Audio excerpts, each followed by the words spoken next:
అయితే కొంతమందికి ఆకలి వేయకుండానే మళ్ళీ ఫుడ్ని తింటూ ఉంటారు. అంటే వాళ్ళ బాడీలో చాలా వరకు గ్లూకోజ్ ఉంటుంది.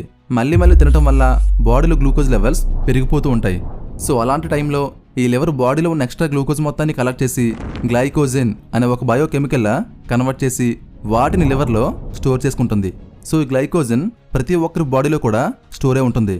కొంతమంది కొన్నిసార్లు ఉపవాసం చేస్తూ ఉంటారు, అంటే ఏమీ తినకుండా ఉంటూ ఉంటారు. అలాంటి వాళ్ళ బాడీలో ఈ గ్లూకోజ్ లెవెల్స్ తక్కువగా ఉంటాయి. సో అలాంటప్పుడు ఈ గ్లైకోజన్ని గ్లూకోజ్లే కన్వర్ట్ చేసి మన బ్లడ్లోనికి పంపిస్తుంది. సో ఈ పని చేసేది కూడా మన లివరే. అలాగే కొంతమంది కార్బోహైడ్రేట్స్ ఉండే ఫుడ్ని కాకుండా ప్రోటీన్స్ మాత్రమే ఉండే ఫుడ్ని తింటూ ఉంటారు. అంటే వాళ్ళ బాడీలో కార్బోహైడ్రేట్స్ తక్కువగా ఉంటాయి. అలాంటి టైంలో వాళ్ళ బాడీలో ఎక్కువగా అమినో యాసిడ్స్ ఉంటాయి. ఎందుకంటే ప్రోటీన్స్ అనేవి అమినో యాసిడ్స్గా కన్వర్ట్ అవుతాయి కాబట్టి. సో వాటిని లివర్ గ్లూకోజ్లో కన్వర్ట్ చేస్తుంది. అంటే మన బాడీలో అసలు గ్లూకోజ్ లెవెల్స్ లేనప్పుడు అమినో యాసిడ్స్ని గ్లూకోజ్లో కన్వర్ట్ చేస్తుంది. అంతేకాదు అమినో యాసిడ్స్ని కొన్ని ప్రోటీన్స్గా, ఎంజైమ్స్గా అండ్ హార్మోన్స్లా కన్వర్ట్ చేసి వాటిని బ్లడ్లోనికి పంపిస్తుంది.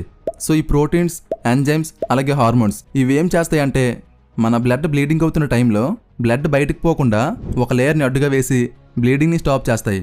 అంటే బ్లడ్ వెజల్ ఎక్కడ కట్ అయింది ఆ ప్లేస్ని ఐడెంటిఫై చేసి బ్రెయిన్కి సిగ్నల్స్ని సెండ్ చేస్తాయి. ఆ సిగ్నల్స్ని యూజ్ చేసుకుని బ్లడ్లో ఉండే ప్లేట్లెట్స్ కట్ అయిన ఏరియాకి చేరుకుంటాయి. సో అక్కడ ప్లేట్లెట్స్తో కలిసి కట్ అయిన ఏరియా మొత్తాన్ని ఒక నెట్లా కవర్ చేస్తాయి.